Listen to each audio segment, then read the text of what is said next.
যুক্তরাষ্ট্রের সিনেটে রাতভর নাটকীয় ও উত্তেজনাপূর্ণ সেশনের মধ্যে টাই ব্রেকিং ভোটে পাশ হল প্রেসিডেন্ট ডোনাল্ড ট্রাম্পের বহুল আলোচিত কর ছাড় ও ব্যয় সংকোচন বিল।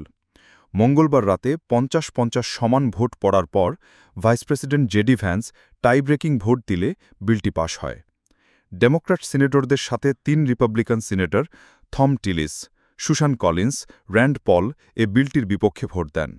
৯৪০ পৃষ্ঠার ওয়ান বিগ বিউটিফুল ডেমোক্র্যাটদের সংশোধনীর মাধ্যমে এই বিলটির নামচ্যুত হয়।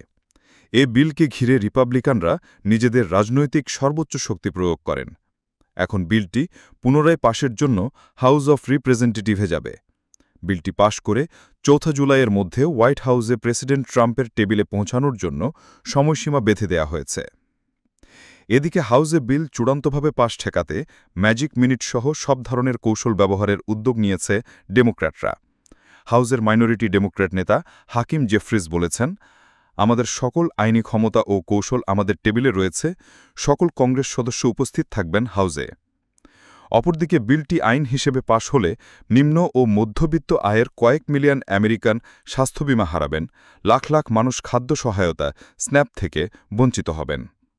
কংগ্রেশনাল বাজেট অফিস সিবিও জানিয়েছে, বিলটি পাশ হলে ২০৩৪ সালের মধ্যে ১,১৮,০০,০০০ আমেরিকান স্বাস্থ্যবীমা হারাতে পারেন এবং ২০২৫ থেকে ২০৩৪ পর্যন্ত ৩.৩ ট্রিলিয়ন ঋণ ঘাটতিতে ফেলবে যুক্তরাষ্ট্রকে।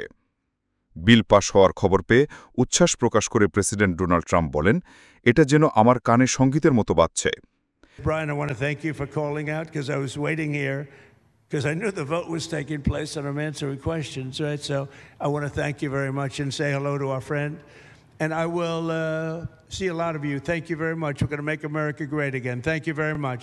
বিলে কাটছাটের প্রতিক্রিয়ায় বলেন, আমি কিন্তু অতটা কাটছাট চাই না, কাটছাট আমার ভালো লাগে না। এখন চোখ রাখা হচ্ছে প্রতিনিধি পরিষদের দিকে, তারা বিলের এরূপে সম্মত হয় কিনা এবং আদৌ এটি ৪ জুলাইয়ের মধ্যে প্রেসিডেন্ট ট্রাম্পের হাতে পৌঁছায় কিনা। Shah Suman, news desk,